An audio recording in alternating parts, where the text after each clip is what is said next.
Ассалаумағалейкум барлықтарыңызға, қалайсыздар, жағдайларыңыз қалай?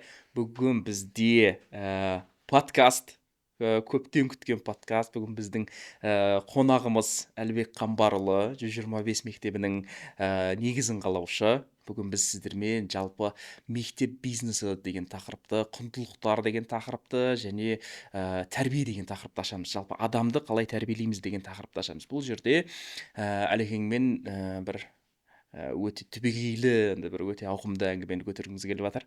Сондықтан барлықтарыңызды шақырамыз осы подкастты тыңдауға. Әлеке, қалайсыз? Ассалаумағалейкум. Керек, уағалейкум ассалам. Керек. Ал өзіңізді таныстырып өтсеңіз. Есімім Әлібек, осы Тараздың тумасымын. Тараздың жанында Меркі деген аудан бар, сол жақта туып. 98 жылдан бастап 17 елін Таразда тұрдым. 17-тен бері осы Алматы қаласында тұрамын. Мектептермен айналысамыз. Курстан бастадық 11-ден 2019-ға дейін, 19-дан бері түбегейлі мектеп ретінде қазір айналысып келе жатырмыз. Жалпы бір жатақханамыз, 17 мектебіміз бар Қазақстанда, 9 қаласында жұмыс жасаймыз. Машалла, керемет. Енді Әлеке, сразу тақырыпқа кіріп кетейік. Біріншіден, мектеп ашу деген ой қалай келді? Мектеп ашу маған ойы сразу келген жоқ. Ең басында 2011 жылы ғой. 2011 жылы колледж бітірген кезде кешенді тест тапсырдық. Сол кезде 2 жыл өзіміздің кіші балалармен оқимыз ғой. Енді бірақ грант үшін деп тапсырғым келді. Онсыз жанұяда бір қиындықтар болды. Соны ұбт-да мен аз балл алып қалдым. Сөйтіп ешқандай универге түспей қалдым. Сөйтіп Назарбаевқа тапсырдым, Назарбаев университетіне. Оған да түспей қалдым. Сосын үміт КБТУ болды. КБТУға да өтпей қалдым. Содан кейін айтады ғой, білген істесең білмеген Құдай үйретеді деп, Тараз қаласынан байқадым да, бүкіл достарым бір Алматы Астанаға кетіп қалды. Ол кезде агент бар, ВК бар, барлығы агентте отырады, и барлығы мақтанып статустарын салып жатыр ғой. И мен жалғыз түлек болып қалып кеткен. Қатты ауыр тиді маған. Сол кезде мен түсіндім, басқа менде вариант жоқ, жұмыс жасау керек екендігін. Содан кейін мен балаларға өзін жақын едім бұрыннан да, сөйлей аламын, жігіт сұлтанға қатысатын, пікірін айта алатын, сондай едім. Сол ой пайда болды. Неге мұғалімдер репетитор ретінде жеке-жеке оқытады ғой? Неге оқушылардың бәрін бір жерге жинап топтастырмасқа деп курс ашқым келді. И шын мәнісінде Тараз қаласында 2011-де ағылшын курстары өте көп, бірақ ұбт-ға дайындайтын курс мүлде жоқ еді. Содан кейін осыдан бастап көрейін деп кішкентай бір 2 бөлмені тауып, ол темаға қазір бөлек кірсек болады. Темадан тема шығып кетеді менде ше. Сол үшін темадан ауытқығым келмейді. Содан кейін сол 2 бөлмеден бастап жай 38 түлекпен бастадық. И 2012 жылы мен арманым орындалды. Нүрия деген оқушым КБТУға түсті. Өйткені мен гештальт болып қалғым ғой. Жыным кетті, неге түсе алмай қалдым деп. Содан кейін болашақта жабылып қалған еді ғой. Сосын ренжимін да, ойлаймын енді. Құдайға реніш болды. Мә Алла тағала сумырай келсе су құриды деп, бүкіл есік жабылды ғой маған деп. Именно болашақ 19 жыл істеп тұрған болашақ сол 2011-де жабылып қалды. 2010-ның соңында жабылды. Набор алмай қойды. Не Назарбаевқа өтпей қалдым, не қарапайым мынау Казгу сияқтыларға бір дұрыс мамандыққа түсе алмай қалдым да. И содан кейін бірақ кейін ойланам, ұбт-дан мүлде құлап қалу керек еді деп ойлаймын да. Мен 77 алдым 100-ден. Оның өзі жақсы деп ойлаймын. Маған бір 30 балл алу керек еді. Ол кезде мен ойлаймын да, может қазір 17-міз 170 мектеп ашатын едім деп ше. Өйткені ол кезде түсінбейсің ғой, ренжисің, туысқанға ренжисің, там ата-анаға ренжисің, Құдайға ренжисің. Бірақ кейін уақыт өте келе түсінемін да, болмаған да пайдасы бар екен. Сөйтіп басталды, сөйтіп өсіп, мектеп идеясы мүлде болған жоқ. Просто біз курс ретінде жасай бердік. Кейін 16-шы жылдар курстар өте көп болып кетті. 16-шы жылы біз бір Таразда отыра бермейік деп, бүкіл Қазақстанда осындай курстар ашып бастадық. Шымкенттен Петропавлға дейін, Өскеменнен Ақтауға дейін. 18 қалада 25 курсымыз болды. Бірақ кейін уже 19 жылы мен түсіндім, курстар бір ақырын жабылып бастады. Кез келген нәрсе болды, бір пик. Ары қарай ұстап қалу керек, немесе компания артқа кетеді, немесе картиеді. Өліп қалады да. Мен өлгенін қаламадым. Сол үшін жаңа деңгей дейді ғой. Мына Duolingo бар ғой мысалы. Иә. Айтады да, мысалы, адамдар 11 жыл ағылшынша оқиды, бірақ ағылшынша сөйлей алмайды дейді. Duolingoны түсіндіріп жатыр, қалай пайда болғандығын. И сол үшін ойын түрінде Duolingo шыққан. Netflix көбісі ернет, бара алмай кинотеатрға, сол арқылы шыққан. Сол секілді мен басында қатырдым да, не істесем болды қазір, адаптейбл дейді, бір переход жасағым келді. Содан кейін ойландым, бұл айтты, бұл балабақша дедім да. Мен мектеп хайскул деп айтады ғой. А мен күліп айтамын ата-аналарға, бізді жақсы көргеннен емес, біздің мектеп балабақша секілді. Азында бір кеш қалып кетеді. Получается, біздікі балабақша 10-11 жастарға ғой. Сөйтіп мектеп қылып аштық, түскен мектептеріне бармайды, азан кешке бір жерде жүреді да, и ата-анаға да балаларға да ыңғайлы. И содан кейін біз 19 жыл мектеп болып бастадық. Қазір тура сондай болып жатыр. Мектеп көбейді, қазір де переход жасағымыз келіп жатыр. өйткені солай ғой, 4-5 жылда менеджмент картияда адамдардың талғамы көтеріледі, 4-5 жылда адам жүйесін өзгертпейтін болса, басқалар жұтып қояды. Сол үшін айтады ғой, голубой океан деген бар ғой. Иә. Голубой океан деген реально ол кітапта солай жазылады. И рахат өмір сүресің, конкуренттер болмайды, сосын қызыл океанға түсесің. Ол кезде конкуренттер көбейеді, тексерістер көбейеді, сосын барып клиенттер азаяды деген секілді адамдар бір-бірін жей бастайды. Сол үшін менде қазір тағы да бір жаңа деңгейге шыққымыз келіп жатыр. Вот сол қандай деңгей? Қазір негізі мектептер өте көп қой. Шашын мектептер өте көп. Адам жақсы ашады екенсіз, иә. Маған не дұрыс, өте дұрыс. Темадан темаға кетіп қалсақ, адам ашыла қалады ғой. Сол үшін бір теманы соңынан апарған дұрыс та. Сұрағыңыз өте жақсы. Қазіргі таңда мысалы бізде тек академия жарысып жатыр ғой мектептер. Мен өзім мысалға жақында осы бір апта бұрын Дубайға бардым да. 250 мектептері бар. Сондай мена деген не болды, Middle East and North Africa, таяу шығыс пен солтүстік Африка елдері болды. Сол кезде маған өте қатты қызық болды. Мен 17 мектеп деген кезде барлығы басын бұрып қарайды, маған сұрақ сұрайтын да, қызығатын, кеп контактымды алатын. Ол жерде маған ешкім қарамады. Ешкімге қызық болмадым. 17 мектеп бір мемлекетте десең, тем более қарамайды. Өйткені риск жоғары дейді, бір мемлекетте болса. Сол кезде Норт Англия деген мектептер болды, ISP деген мектептер болды. 85 мектептен басталады 250 мектепке дейін. Әрқайсысы операторлар ғой, мектеп басқарушы компаниялар. И банаға біздің кездескен мектебіміз жақында $2 миллиард тартқан Канададан.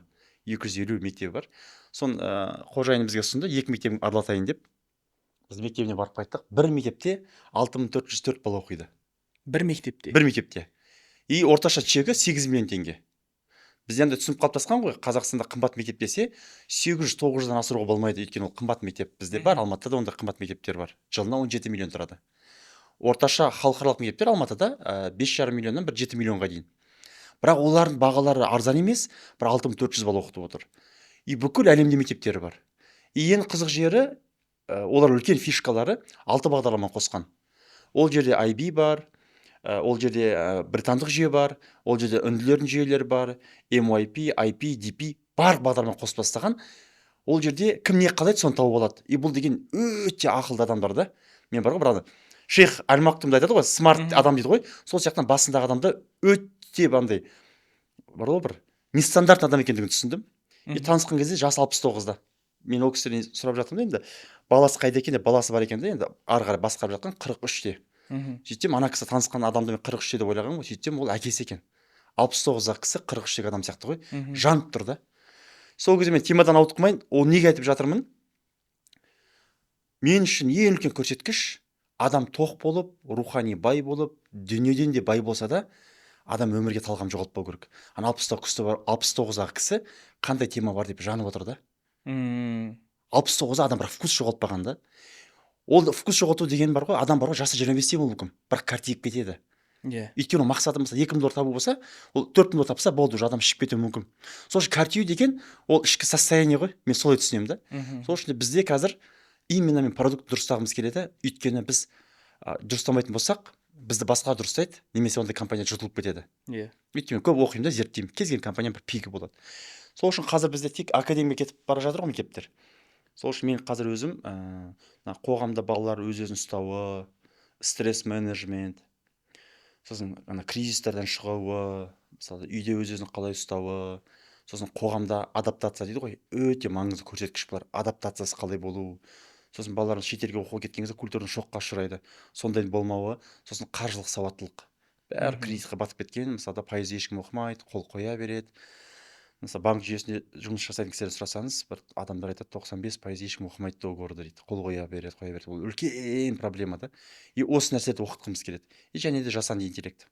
Жасанды интеллект деген бір андай не болып кеткен, бір вайбовый сөз ғой, бәрі айтады, бір түсіне бермейді да, ішіне кіріп. Біз тек чат GPT ол кішкентай бір бөлшегі ғана да.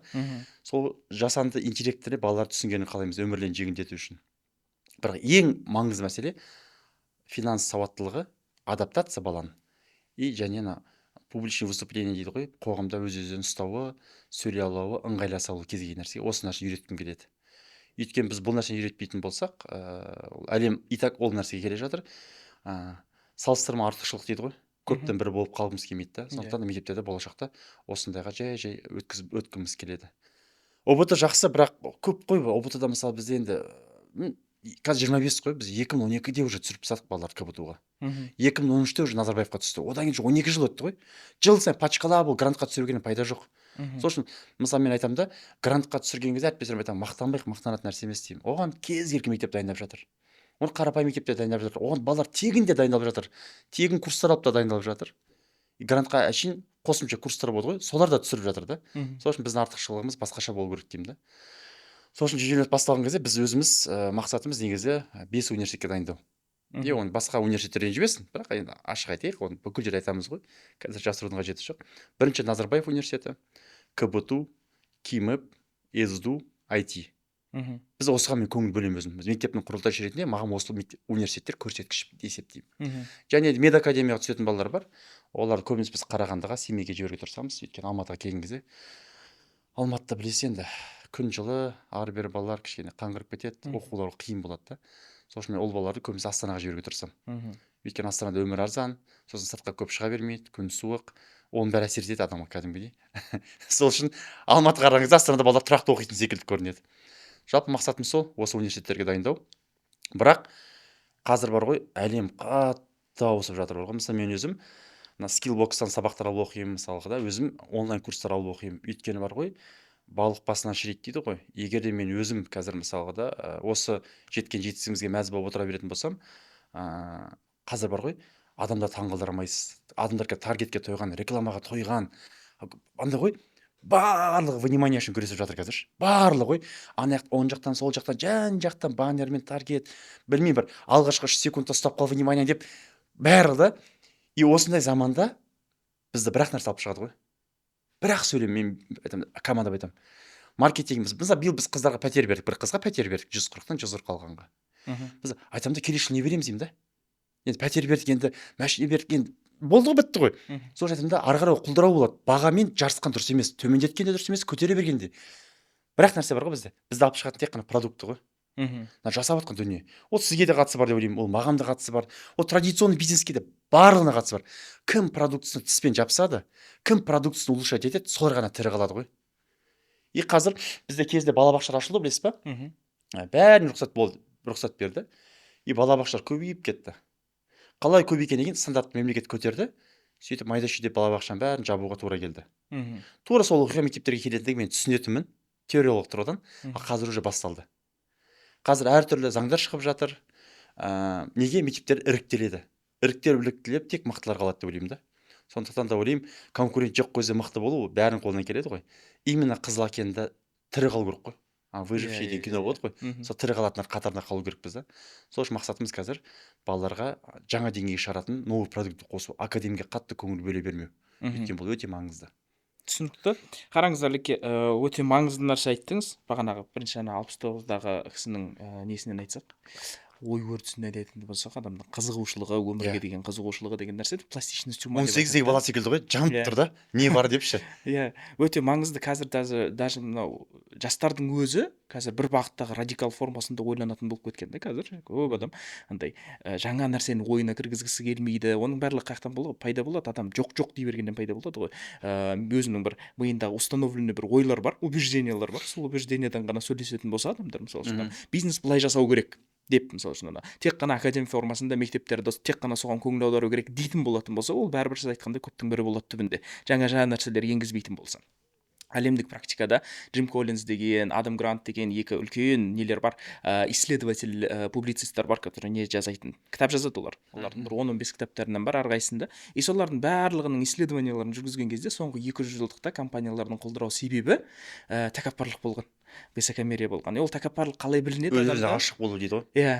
Бағанағыдай ғой, типа менің істеп жатқан нәрсем ғана мықты, бәрібір маған ешкім келіп ешнәрсе істей алмайды, мен ең мықты жүйе жасап жатырмын деген сияқты. Анау Ладаризис бар ғой, кім еді компания, BlackBerry компаниясы, Sony емес, Kodak компаниясы сөйтіп құлдырап кетті ғой, бізге белгілілердің көбісі. Неге? Өйткені олардың секілді основательдардың миында бағанағыдай қызығушылық болмай қалды да, олар уже сіз айтқандай ақшамен, бағамен жарысып кетті, статуспен жарысып кетті, продуктпен жарысқан жоқ та, олар уже басқа бір формасына кіріп кетті да. Осы жерде бір нәрсе қоссам бола ма? Иә, сөзіңізді бөлем, айып етпеңіз. Компания өлетін алдында мынандай симптом болады екен.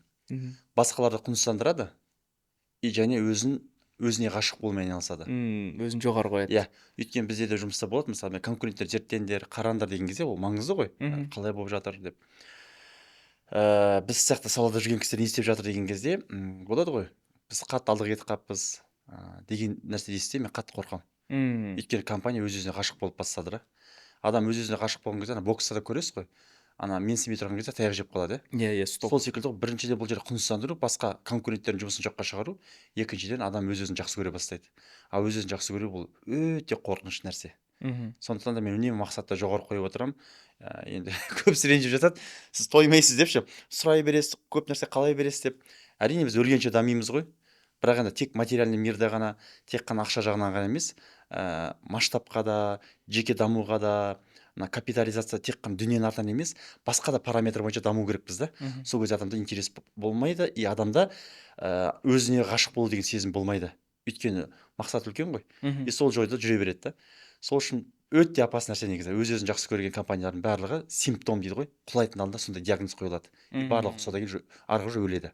Иә. Сол үшін өліп қалмас үшін үнемі жаңа мақсат қойып отыру керек. Жаңартып отыру керек қой мақсатты. Иә. Енді осы жерде шығатын сұрақ сізге, жалпы сіздің өзіңіздің жеке методикаңызды айтып берсеңіз, қалай қызығушылықты оятып отыратын бизнесмен ретінде, кәсіпкер ретінде? Мысалға қараңыз, мен енді кеңес бергім келмейді. Өзіңіз? Иә, айтады ғой. Ең оңай ақыл айту, критика айту дейді да. Сол үшін ақыл айтқым келмейді, өйткені ол бәрі адамдар өтпейді.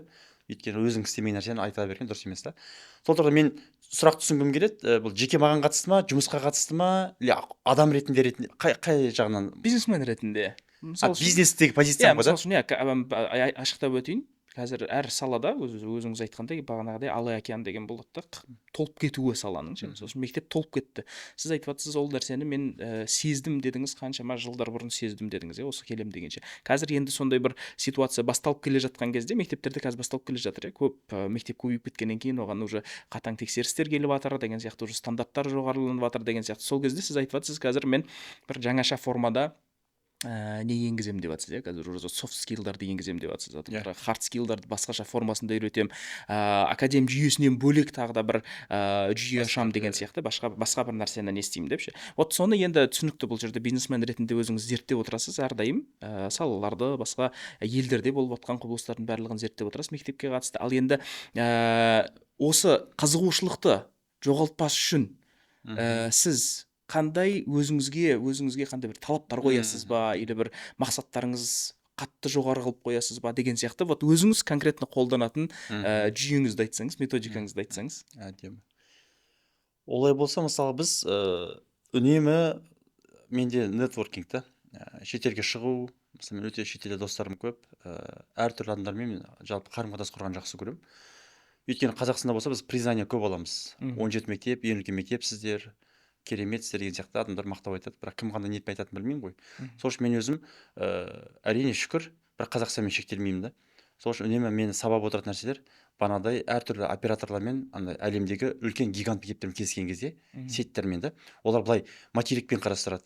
Орта Азия, Шығыс Азия деген секілді, Африка, солай андайда ел ретінде қарастырмайды. Қаншалықты адамдар өсіп кеткен да. Сондай кісімен сөйлесу арқылы, сондай адамдармен көрісу арқылы бірінші сол. Екіншіден, мен бірақ нәрсе ойлаймын да, мысалы біз қазақ тілінде оқытамыз. Біз тек қана бір елдеміз. Ол құнсыздандырған емес, ол енді ақиқат та. Бірақ бізге әлі өсетін нәрсе көп қой. Мысалы біз ағылшын тілінде мектептер ашуымыз керек, біз шетелге экспансия жасауымыз керек. Бізге брендтердің бәрі кіріп жатыр да. Импортталып жатыр да. Шетелдік мысалы мектептер өте көп бізде. Американдық, британдық мектептер өте көп. А неге біздің брендтер экспансия сыртқа шықпайды? Сол үшін бізге ойлаймын, расслабуға ұстау өте ұят нәрсе шығар деп. Өйткені Қазақстанда білім саласында бізде бар енді ресторандар шығып жатыр, басқалар шығып жатыр. Бар білім саласында ешкім шығып жатқан жоқ. Бренд ретінде да. Сол үшін біз мойындату керекпіз өзімізді. Екіншіден мен фейлымды айта кетейін, мысалы мен әңгіме айтып күшті нәрсе айтып отырмыз ғой. Бірақ бізде фейл болды мысалға. Бір осы нәрсеге қатысты мен қалай тәрбиелендім, сол нәрсе қатты әсер етті. Мысалы біз 20-шы жылдар сұмдық жұмыс істеді деген. 20-21-де болады ғой енді. Бәрі Құдайдың құтты күні бір ай сайын мектеп ашып, барлығы признание беріп, керемет. Сосын біз Ташкентте аштық мектепті, сол кезде жоспар болды. Ташкентте де бір 20-25 мектеп ашып тастаймыз 2 жылда. Өйткені осы подходпен сіздер қазір Орта Азияның бәрін жаулай аласыздар. Менеджменттеріңіз күшті, корпоративный культура күшті, адамдардың бәрі сіздер өте сапалы екен деп маған поддержка берді. И мен оған қатты сендім. И реально мен өзіме компанияма қатты ғашық бола бастадым. Мә деп біз не деген күшті болып кеттік деп. Өйткені мүмкіндік те бар, ақша да бар. И соның буымен біз Ташкентте аштық. Ташкентте жасадық. Біріншіден ол жерде қателік болды. Біз 125 брендпен кірдік. Ол дұрыс болмады. Біз қанша жерден айтсақ та Орта Азия бауырымыз деп айтамыз. Бірақ по факту, егер ол мектептің аты білмеймін Алматы десе, адамдар келмейді. Сол секілді 125 кезде ол қазақ бренд болғаннан кейін өзбек ағайындар оны қабылдай алмады. Мен оны мойындаймын, біздің қателік болды. Екінші мәселе болды, біз бір шетелдік ат қоюымыз керек еді да. Екінші, біз анализді дұрыс жасамадық. Ескермедік, олардың identity дейді ғой, өзден бір ұлттық кодтарын ескермедік біз. Біз өзімізбен барып басып кіріп, сол жасап жібереміз, өзімізге ыңғайластырамыз рингті деген сияқты ойладық та. Бұның бәрі неден? Өзіңді артық бағалағаннан ғой. Егер адам өз орнын білсе, дұрыстап зерттеу жасаса, ондай резкий переходтар болмайтын еді да. Сол үшін маған бұл үлкен сабақ болды. 1 жыл жұмыс жасадық, айтады ғой, бизнес романтиканы ұнатпайды дейді. Скоро жақсы болып кетеді деп мен нәрсеге қарсымын. Бір нәрсе жүрмей жатқан кезде, оны сақтап қалу үшін қарызға кіріп, басқаларды қораға кіргізіп, бірге тартып кетуге болмайды. Мен ондай, ол мен үшін миф. И оған да мен қазір ораламын. Неге? Өйткені сен кірдің бе қораға өзің кіру керексің, бірақ басқаларды тартып кетпеу керек. Ол не бала шағаның аузынан жұлып, туысқандардың бәрін ақшасын жинап, кредитқа бәрін тығып алып кетпеу керек. Сол үшін мен Ташкентте түсіндім, жарты жылда уже Ташкентте мектеп артып қалып бара жатты. Мен оны қазір жаппайтын болсам, ол бүкіл жерлестер тартып бастады. Ол басқа мектептің ақысын жеп жатыр да. Сондықтан мен айттым, жоқ, әр мектеп өз-өзін асырау керек. 1 жылға дейін шыдадық. Бизнесті білесіз, романтиканы жақсы көрмейді. Эмоциямен қарамау керек. Мен очкемді шештім, роза очкемді айттым, все, мойындадым. Әрине айтқан қиын, адамдар сұрайды ғой, любопытный барлығы. Қалай болды Ташкентте, күшті бастадыңыздар, не болып жатыр деп. Мен ашық айттым, иә, біз жабылдық. Мен қолымнан келген жоқ. Біз дұрыс емес жасадық. И мойындаған жақсы ғой, көп әңгімені көбейткенше ақталып. Бірақ сөз ғой, қолымнан келген жоқ деп айтсам, бітті, мәселе шешілді. Сөйтіп мен бір жақсы сабақ алдым. И содан кейін мен түсіндім, өзіңді артық жақсы көрмеу, артық бағаламау, и кішкене әртүрлі аналитика болмаса, анализ жасау керек, ресерч жасау, көп зерттеу жасау керек. Зерттеу болмайтын болса, анда наураға кіріп кетуге болмайды екен. Сол маған сабақ болды. И екіншіден, бана сіздің сұрағыңызға тағы қатысты, адам өзі бар ғой, жанып кетеді, мотивациясы жоғалады. Егер мен ойлаймын, спортқа мен қатты сенемін. Мысалы мен күніге өзім президент саябағында жүремін, 1-1,5 сағат күніге жүремін. Және спортпен айналысамын күніге 2 сағат. Өйткені мен терлеп, ішімдегі негативімді, токсиндерімді шығармайтын болсам, адам өте білесіз қандай мазасыз болады ғой, бір өзіне разы болмайды. Өзіне разы болмаса, ол бәріне разы болмайды, әріптестерге разы болмайды. И адам өз-өзін жеп тастайды да, мақсатында жайында қалады. Сол бір интригаға жақын болады ғой, бір ұсақ түйек әңгімеге, бір ауызекі нәрсеге жақын болып кетеді деп ойлаймын. Ол менде де болды. Мен өзімді айтып жатырмын. Ну, что түсінікті болу үшін мен біреуге ақыл айтып жатқаным жоқ та. И сондай бір токсичный адам болып кетпес үшін мен не істеймін? Үнемі кішкентай нәрсе болса да бір нәрсе оқып тұрамын. Оқуға күш жетпесе, мен үнемі наушникпен жүремін. Байқасаңыз, мен анда дәу наушнигім бар ғой, бүкіл стористарда, бүкіл парктерде mesela адамдар күледі да, күн суық болса да мен ыңғайсыз болса да киіп аламын. Неге? Өйткені подкасттар тыңдаймын. Көп тыңдаймын. Неге? Өйткені адам күніге осындай әртүрлі бағытта дамымайтын болса, адам не болып кетеді, өмірге деген құлшыныс жоғалып кетеді да.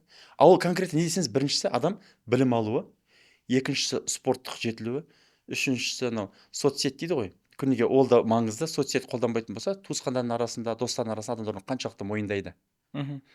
И төртіншісі адам финансовый жағдайы, самотекқа кетіп қалмау керек, аптасына 1 рет финансын қарап отыру керек. Даже айлыққа жұмыс істейтін адам болса да, ол да қарап отыру керек. И бесіншісі адам демонстративный образы. Бұл адам түр әлпеті.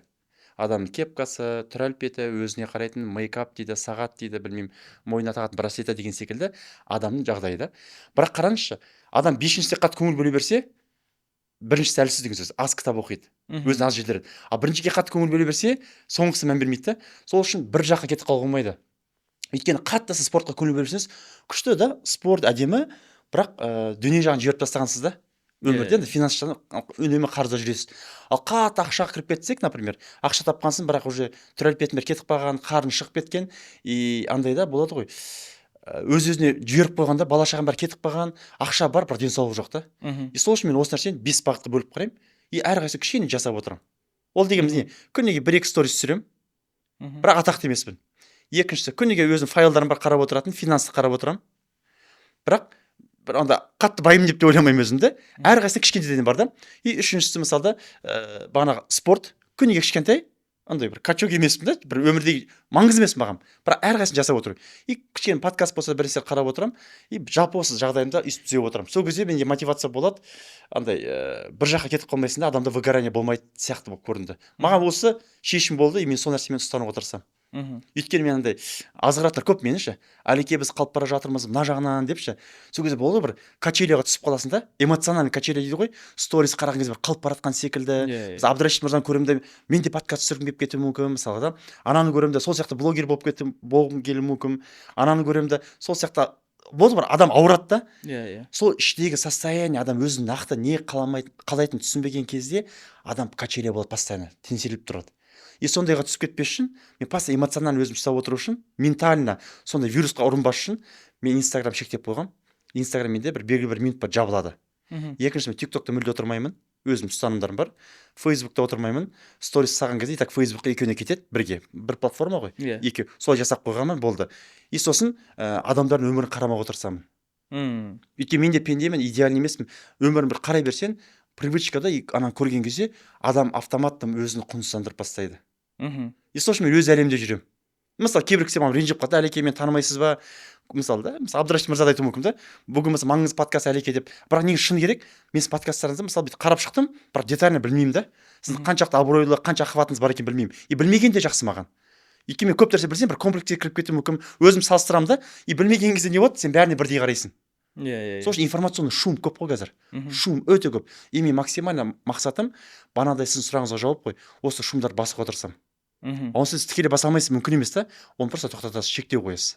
Ол дегеніміз қалай? Азанмен телефонға жүгірмеу мен үшін маңызды да. Мысалы ұйқыдан тұрғаннан кейін телефонға жүгірмеу, екіншісі кешке таман телефонды ұстамау. Өйткені ол қоздырып жібереді, ұйқыны құртады да. Сол үшін максимально. И ең бастысы спорт қой. Машалла. Қайсыр өтсе маған спорт, өйткені спорт болмаса бар ғой мен сізге дейінші, блин. Вот спортты мен ұялмай айта аламын. Вот осыны бір асылсыз айта аламын. Өйткені мен вот шүкір 17 жыл бойы үзбей тұрақты бір нәрсемен айналысам. Андай болады енді. Жіберіп қоятын кездер болады, бірақ 1-2 күн шығар. Бірақ тұрақты түрде. Кейін менде бел ауыра бастады, одан кейін жобам спорт уже міндет болды да, must-have болды да. Шүкір, спорт болмаса адам шаршап қалады. Сол үшін спортқа қатты көңіл бөлу керек деп ойлаймын. И мен әріптестеріме айтамын да, жеке жұмысқа алған кезде жеке өміріңіз бар ма деп сұраймын. Неге сұрайсыз жеке өмірін деп айтады. Мен сұраймын, жұмыстан кейін подружкаңыз бар ма деймін да. Өйткені кім спортпен айналыспайды, ол әріптестерім ұзақ жұмыс істей алмайды.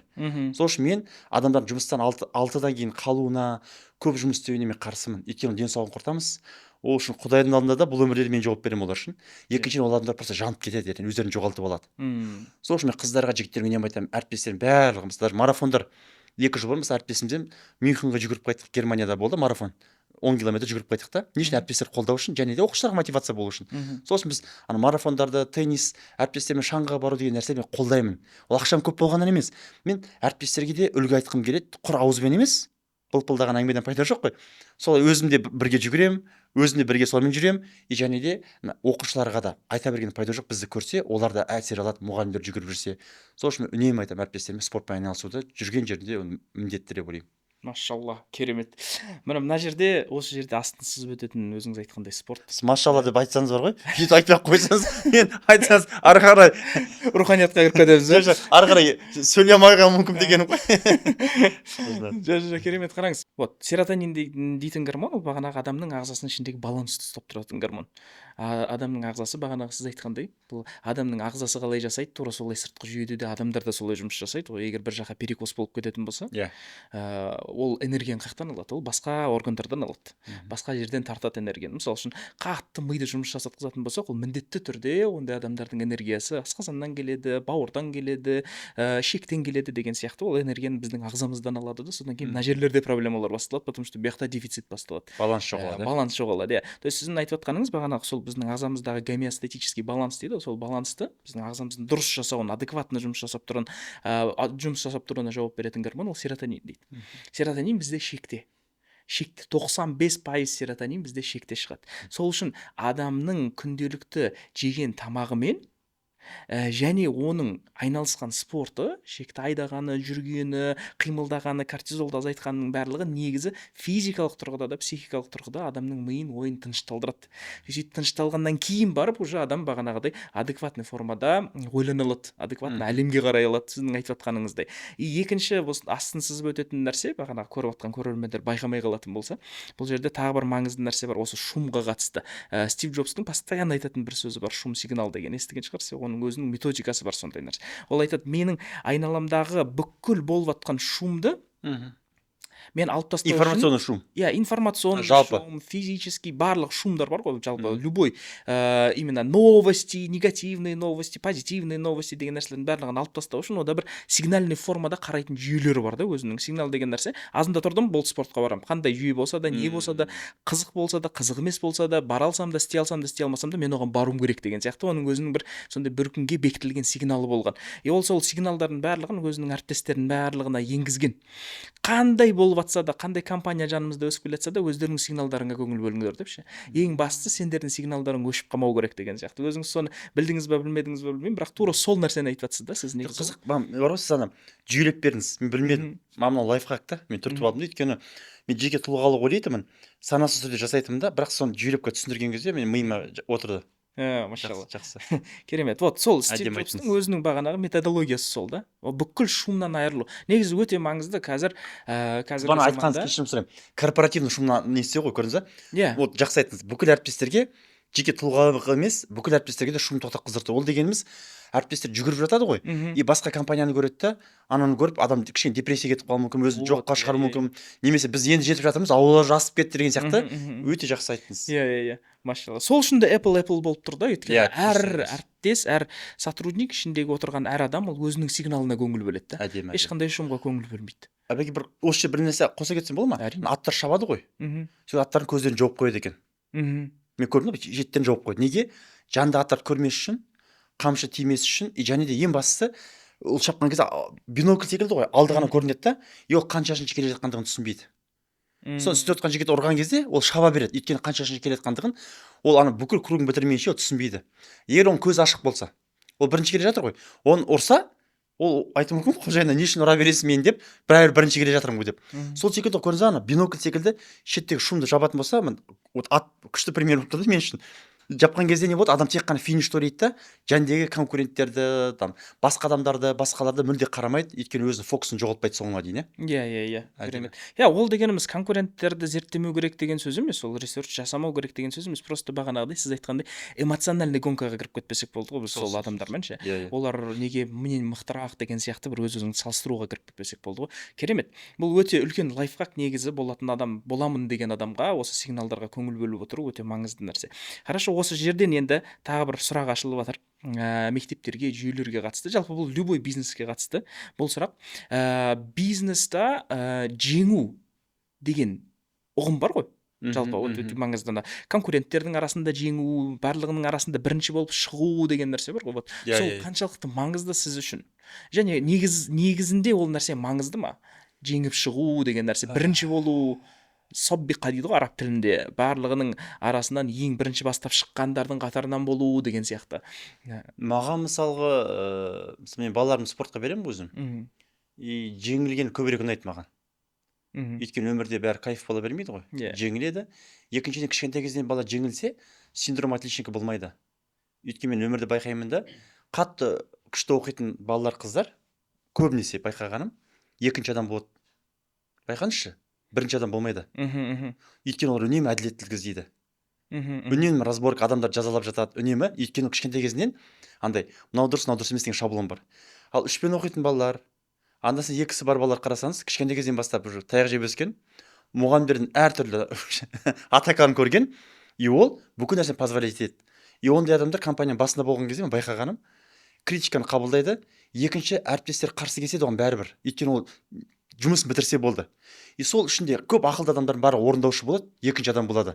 Бір никогда компанияның үстінде тұрмайды. Үстінде тұратындар көбісі оқымағандар, оқыса да өте әлсіз оқығандар. Өйткені кішкентай кезден бастап әртүрлі качеляны көргендер ғой. И сол тұрғыдан сіздің сұраққа оралатын болсақ, есіне салып жіберіңізші сұрағыңызды. Жеңісті меңзеу. Жалпы бизнесте. Мен ана миым неде көп сұрақ бар, соны шатасып жатырмын. Мынандай ғой, жеңіске жеткеннен кейін ол не ғой, қысқа мерзімді ләззат та. И оған үйреніп қаласың, ол ауру. Бірақ ол аурудан сәл вниманиядан кетіп қалатын болсаң, ол адамға ауыр тиеді. Сол үшін маған білесіз бе, маңыздысы, мысалы мен компания жетістіктеріміз бар ғой. Шынымды айтайын, 70% мен тірі кезде қызығын көретін проекттер. Мен қазір ақша 100 теңге болса, мен 70% вниманиям бір 30-20 жылда плюс-минус өлгенше енді шал болсақ бұйырса соған дейін жетістігін көремін. Бірақ 30% жобаларым мен қызығын бұл өмірде көрмеймін. Мен оны қабылдадым. Неге? Өйткені мен Британияны қарай мысалғашы. Не үшін 7 жылдық мектептері бар? Не үшін 6 жылдық мектептері бар мысалға? Мен барған кезде мысалы да өткенде тоже Дубайға барған кезде 605 жыл болған, 721 жыл болған да мектептерге. Не үшін? Өйткені олар тірі кезде қызығын көреміз деген ой болмаған. И сол кезде мен үйрендім. Бұрындары менде здесь и сейчас етін. Тек қана қазіргіні ойлайтынмын да. Кейін енді ел араладым, жер араладым, бір нәрсе түсіндім. Қазіргі ләззатқа тез кіретін болсаң, ол компания тез ұшады и тез өшеді. Сол үшін менің позициям жай тұрақты кішкентай дозамен, бірақ жай көтерілу. Андай болды ғой бір квантовый скачок жасаған қаламаймын мен. Қатты көтерілген қаламаймын. Өйткені қатты көтерген компания жан-жақты оған дамымаған болады ғой психологиялық тұрғыдан, и ол төмен қарай кетуге де дайын тұрады да. И сол үшін мен өзім жай тұрақты болумен дұрыс деп есептеймін. Сонда сіздің және де бағанағы адамдарда конкуренттерімді айтып бітіресің сөзімде. Конкуренттермен, басқалармен, өйткені конкурентті жеңдіңіз ғой, бірақ тағы бір шығады. Оны жеңдіңіз, тағы бір шығады. И ол бітпейді.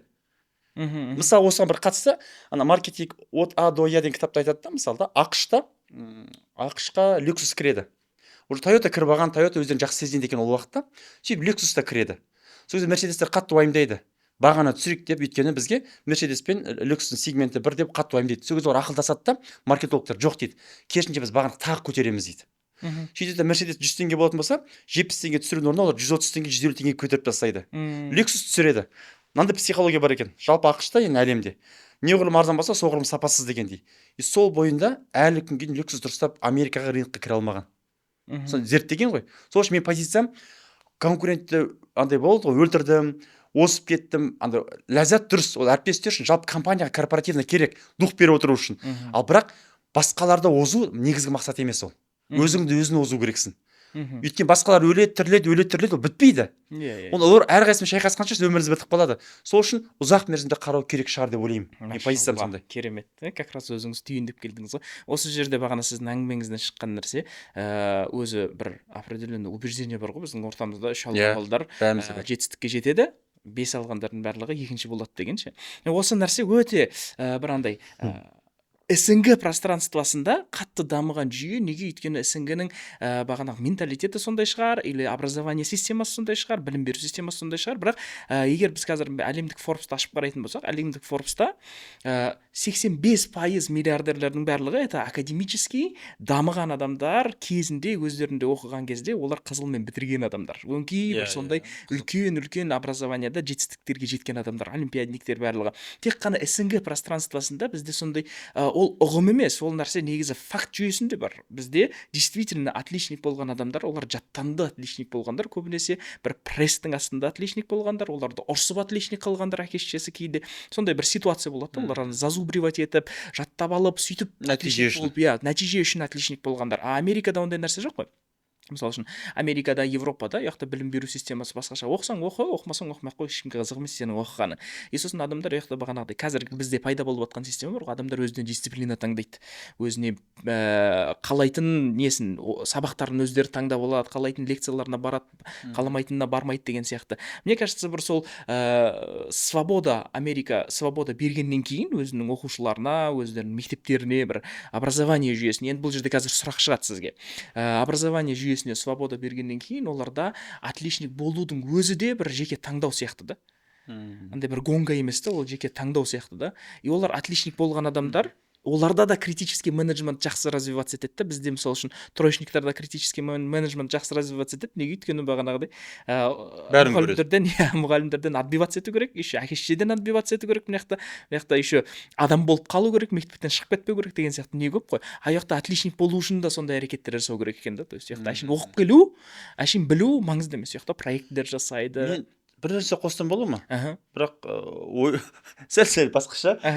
Бұл жерде мен былай ойлаймын. Просто Қазақстанда, СНГ елдерінде не үшін 3-пен оқитындар десеңіз, өйткені олар қателесуден қорықпағандықтан шығар деп ойлаймын да, қателесуден қорықпағандықтан, және бізде қатенің құны арзандау. Америкаға қарағанда. Иә.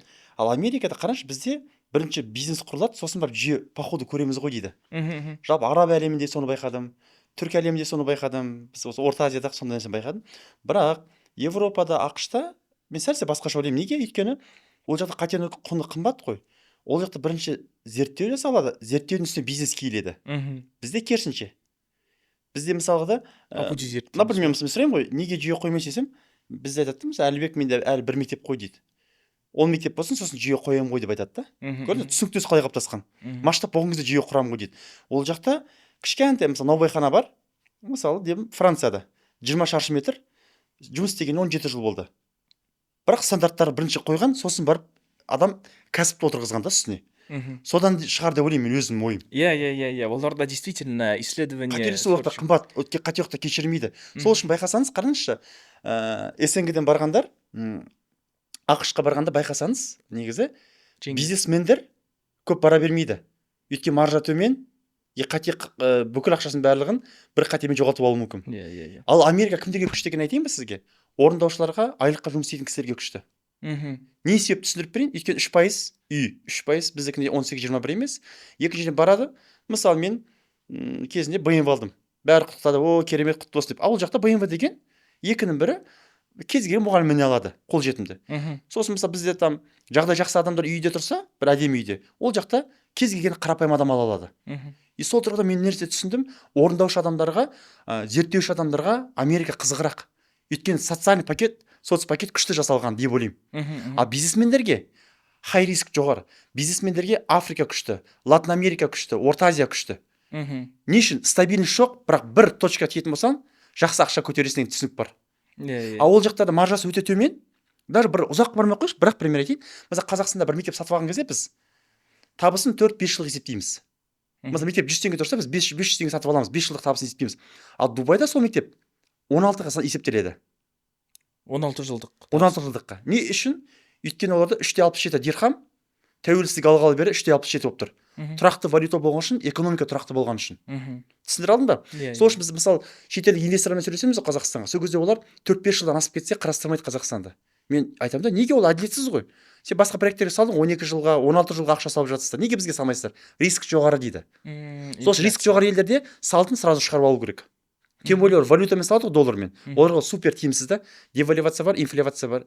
Инфляция мен девальвация қосылған кезде ол жеп қояды. Түсіндіре алдың ба? Адам бір орында тұрған сияқты жүгіреді, бірақ бір орында тұрады да. Табыс болған күннің көзінде. Сол үшін мен солай ойлаймын. ақш пен СНГ-да бізде қателесу арзан, сол үшін бәрін жасап көре береміз да, қолымызды ұрып көре береміз. Ал ол жақта ақш-та білім алмасаң шашылып қаласың. Зерттеу болмаса шашылып қаласың. Өйткені ол жерде стартаптың өзіне жақсы ақша керек, және сіз сияқты адамдар көп, бәрі ақылды, бүкіл Қытайдың ақылдар сол жақта, бүкіл үндістер сол жақта, бүкіл әлем озықтар жиналғандықтан қатенің құны өте ол жақта қымбат, өте қымбат. Бір қателессең екінші тұра алмай қалуы мүмкін да. Иә. Мен өзім ақша тұрып көргенмін, содан кейін білемін да. Оңай болған жоқ. Керемет. Действительно сондай, иә, бұл әлемдік системаға қарайтын болсақ, кейде біз андай өте андай узко дейді ғой, өте узко ойланамыз, ойлаймыз. Действительно, қазір просто мен бұл нәрсені не үшін көтердім, қазір мектепте оқып жатқан адамдар көріп жатса, троечник болу деген керемет деген бір ой кетіп қалмасын деген ғой. То есть ол негізі қай системаға байланысты, қай жерде жүрсің, просто бізде бұл жерде Алекеңнің айтқысы келген нәрсе риск менеджментті развивать ету керек. Лишь бы бес алу емес негізгі маңызды мақсат, иә. Бес алу емес өзің үшін оқып маңызды. Иә. Сол бағанағы болып жатқан әңгіменің барлығы негізі түбінде сол нәрсеге алып келеді. Өз-өзіңмен күресу, күнделікті өз-өзіңді дамыту, өз-өзің бір нәрсеге жету деген нәрсе. Керемет. Қазір бір не істесек, резюмеге алып келетін болсақ, осы жерде мына бір сұрақ өте маған қызық болып тұр. Қазір айттыңыз, мектептер саласында қазір не болып жатыр деп, өте үлкен конкуренция, өте көп мектептер кіріп жатыр қазір ойынға, и бір қатаң бір не болып жатыр да, қатаң политика ойнап жатыр да қазір мектептердің ары қарай дамуына. Енді осы жерде басқа мектепті басқарып жатқан адамдар көрсе, или мектеп ашып жатқандар, или курс ашып жатқандар болатын болса, солардың барлығы көретін болса, бұл жерде бір соларға бір кеңес емес, соларға бір ақылдасу формасында өзіңіздің ойыңызды айтып өтсеңіз. Осындай ситуацияда қазір енді бағанағы америкалық жүйедегідей исследование жүргіземіз ба, қалай істейміз, ары қарай қалай, как выжить? Вот, как выжить сейчас бизнесом в таких обстоятельствах дейді. Осындай ситуация болып жатқан кезде бизнестерге қалай ары қарай өмір сүру керек? Бізде түсінік болу үшін мен өзім жалғыз өзім жүрген жоқпын. Біз и так басқа да біз сияқты игроктар бар ғой. Біз солармен өте жақсы қарым қатынастамыз. Осы үлкен конкурент емессіздер олармен? Жоқ, мен өзім ойым осындай Қазақстанда сеть мектептер бар ғой, солардың бір 70%-мен өтірік айтпасам, мен өте жақсы қарым қатынастамын. Біздің келісімдеріміз бар арамызда. Қазақстанда қалай жүреміз, өйткені болды бірімізді әріптесімізді жұмысқа алмау, оқушыларымызды алмау деген секілді бізде келісімдер де бар да. Өйткені ақылдасып келіспесе, болады ғой, бір жабайы түрде жұмыс істеуге болмайды. Өйткені біз бәріміз бір жерде жүрміз ғой. Сол үшін ереже болу керек та. Ал мектептерге келетін болсақ, мен өзімнен де ол қателік өтті. Жалпы мектепте қазір қиындық туып жатқан себебі қаржы сауаттылықтан деп ойлаймын. Қаржыға дұрыс қарамасаң, ол сауатсыздық, ол қиын нәрсе. Сол үшін мектептерге, жалпы кез келген бизнеске, егер де дейді ғой, мектептің сол басшысы, кез келген бизнестің қожайыны егер де цифрды түсінбесе, егер де ішінде болып жатқан процесс түсінбесе, ол бизнесмен емес, түбінде ол жабылады. Ол адамға әрине ауыр тиеді. Өйткені мен өзім де кезінде университетте оқымадым, бар мен базарға жүре бердім ғой. Бірақ кейін белгілі уақыттан кейін мен бәрібір де ноутбугымды ашып, ұнамаса да өзімді қинап, мен сауаттылық финанстан сабақ аламын. Әлі күнге дейін оқимын, потому что егер бірінші адам оны түсінбесе, мектептердің қазір қиын жағдайы, өйткені біз үкіметтен ақша аламыз ғой. Үкіметтің ақшасы сәл кешіктіргенге мектептер қатты қиналып жатыр. Ол әрине бәрімізге оңай емес. Бірақ ертең ойлаңызшы, мектептің үкіметтен ақша тоқтап қалса не болады? Сөз адамдар жабыла ма? Ол дұрыс емес та. Сол үшін мен өзім позициям, үкіметтен ақша алдық, ол бонус ретінде. Мен солай ойлаймын. Ал қалай үкіметтен ақша тоқтайды, біз жұмыс істей береміз. Өйткені менде мақсат үкіметтің ақшасына ориентир ұстау емес. Өйткені ол риск бар да. Өйткені ол тұрақты болуы мүмкін емес. Сол үшін де ойлаймын, өзін мақсатында біреуге итермеу керек, жауапкершілікке итермеу керек. Мысалы бір қызық нәрсе айтайын. Мысалы бұрындары мен жалпы адамдарды кінәлі қылмаймын. Бірақ мен азғырды деймін да. Анау күндері мынау күн түсініп тұрсыз ғой, иә? Мысалы да, интересант да, шайтан мені азғырды депші. Бірақ оның өзі жауапкершіліксіз екен. Мен кейін оқып түсіндім. Мен қазір өйтіп айтқанды қойдым. Оның өзі көрдіңіз бе, мен шайтанға итеріп тұрмын да. Ал қазір бүгін мен өйтіп ойламаймын. Мен кінәлімін деп ойлаймын. Сол үшін мен жалпы нәпсіні қадағалайтын сен ғой. Сен өз нәпсіңді біреуге итерсең, онда сен ол қиын нәрсе да, ол жаман нәрсе да, адам жауапкершілік алмағандығы. Сол үшін ойлаймын, қазір барлығымыз жауапкершілік өзімізге алу керекпіз. Мемлекетке итеруге, мемлекеттің жүйесіне итеруге, бір конкуренттерге итеруге, басқа итеруге болмайды. Жоқ, өзің кінәлісің. Кез келген құрылтайшы, мысалы бізде 1300-ге жуық адам жұмыс жасайды. Бірақ мен әріптестеріме сіздерді тыңдап қалдым, ақылдасып өйстік қой деп айтпаймын. Ақылдастық, олар бір нәрсе ұсынды, мен қолдадым. Бірақ мен өзім басым бар ғой, өзім ойландым ғой. Сол үшін ешкімді кінәлі қылуға болмайды. Мысалы, Абдрашид мырза, сіз мысалы маған бір кеңес бересіз. Бір қызды жұмысқа алуға. Мен жұмысқа алдым, ертең ол қызда бір проблема шықты, жұмыстан шығардым. Сол кезде мен сізге ешқашан айтпауым керекпін, қандай адамды жібердім деп. Өйткені мен өзім басым бар ғой, ойланатын дұрыс па? Сіз ұсындыңыз ғой. Ал алып алмау менің қолымда ғой. Сол үшін ең бастысы мен кеңесімді өзім жасап жатқандықтан кеңес ретінде болмас, жасап жатқан дүнием өзің жасау керексің, басқалар андай именно финансты қолға алу керек, біреуді кінәлі қылмау керек. Вот қалай осы нәрсені түсінген кезде, в принципе, мәселе болмайды. Мәселе болса да өтіп кетеді. Ал енді қазір кішкене мысалда стандартта жоғарылап жатыр, ол жоғарылауған дұрыс. Өйткені мектептер, өтірік мектептер, мектеп деп ашып қойып, бірақ ішінде мектеп емес. Ондай нәрсе өте ұят нәрсе да негізі. Мен түсінемін. Өйткені біз мен дұрыс жасап жатырмын ғой, неге бүйтіп жатыр деп қарамау керек. Өйткені біз сияқты 800 мектеп бар Қазақстанда. 800-дің ішінде барлығы таза ойнап жатыр деп айта алмайсыз ғой. Таза емес ойындар да бар да. Сол үшін мемлекет бәрін қарап отыр ғой. Сол үшін мемлекет стандартты көтеріп, таза ойнайтындарды қалдырып, дұрыс жұмыс жасайтындарды қалдырады. Ол фильтр деп ойлаймын. Бұл нормальный нәрсе, ол қалыпты нәрсе. Оның үстіне мен өзім жалпы ойымды айта кетейін, Өзбекстанда істедім ғой мен. Ешқандай үкіметтен бір тиын алынбайды да.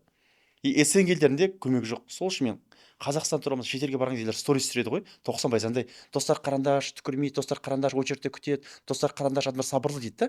Адамдар құнсыздандырады. Бірақ сапарға шыққан екі пайдасы бар. Біріншісі басқаға таңғалу керек, бір екіншісі бар, өз еліңді бағалау керек. Біз екінші сторис ұмытып кетеміз, тек бірінші сторис түсіре береміз. Мен екінші позициядағымын. Мен ақш-та болдым. Мемлекет ондай қолдау жоқ. Трамп қазір тоқтатты, білесіз ба? Бүкіл адамдар көтеріліске шығып жатыр. Аэропорттың бәрі жабық тұр, қазір көрдіңіз бе?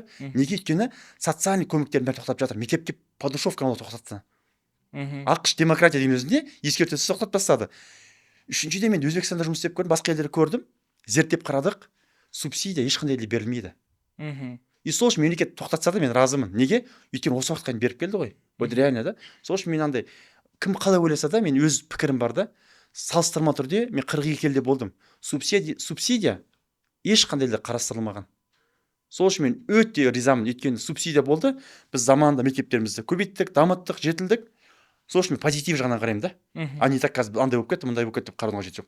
Сол үшін құрметті достар, Мгм. мектепті жамандамас бұрын, білмеймін да, басқа нәрсені жамандамас бұрын бірінші салыстырып қарау керек. Егер де Қазақстан күшті болмаса, мен сізге айтайын, Қырғызстан үлкен игроктары бар, Өзбекстан үлкен игроктары бар, Тәжікстан, барлығы не үшін Алматыда мектеп ашқан? Не үшін бәрі Қазақстан мектеп ашып жатыр? Мгм. Мен сол кісіден сұраймын, неге? Өйткені мемлекет жақсы қолдайды. Мгм. Сондықтан да мен бірнеше аргумент айттым ғой, сол үшін жамандаудың қажеті жоқ та, екінші жағы бар деп ойлаймын. Иә. Өте дұрыс. Шайтан азғыруын азғырады, бірақ шешім қабылдайтын сен ғой түбінде.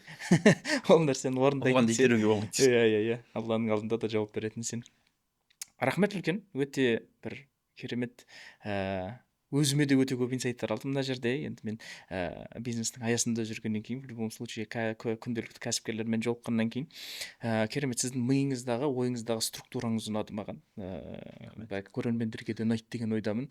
Барлық нәрсені бір кітап сияқты қылып айтып бергеніңіз. Сізге рахмет әбеке. Сұрақ қоюшыға байланысты ғой, айтады ғой. Бір адам ашылған кезде екінші адамға барсы, егер адам сөзін бөле берсе, жұлып әр жақтан сұрақ қойса, адам шатасып кетеді ғой. Сол үшін мен өзім подкастта қараған кезде мен байқаймын, подкаст күшті болады, өйткені оны ұйымдастырушы модераторға байланысты ғой. Өйткені дер кезін тоқтатып, темадан ауытқып қалған кезде, немесе ашып, немесе сөзін бөлмей, соңынан тыңдап, сол үшін модераторға байланысты ғой. Сол үшін мысалы мен өзім жеке сөйлеген кезде мен сөйлей алмаймын. Мен айта алмаймын мысалы да, өйткені маған өте қиын. Өйткені камераға көп шықпаймын да. Оффлайн өмір менде көбірек та. Ал бірақ сіз сұрақ қойып жатсыз, жүйелі, мен ойымды жинап мысалы да түсініп отырсыз, мен қабылдап отырсыз, өте маңызды. Спикерді қабылдамай сөзін бөле берсе, адам жаңылсып, адам кішкене стресске кіреді да. Сол үшін сізге рахмет, ашып потенциалымызды жақсы сұрақтар қойып. Алла разы болсын. Барлықтарыңызға осы подкастты көруге кеңес беремін. Астына комментарий, лайк басып, комментарий жазып, және біздің астындағы телеграм каналға тіркеліңіздер. Рахмет сізге. Ассалаумағалейкум.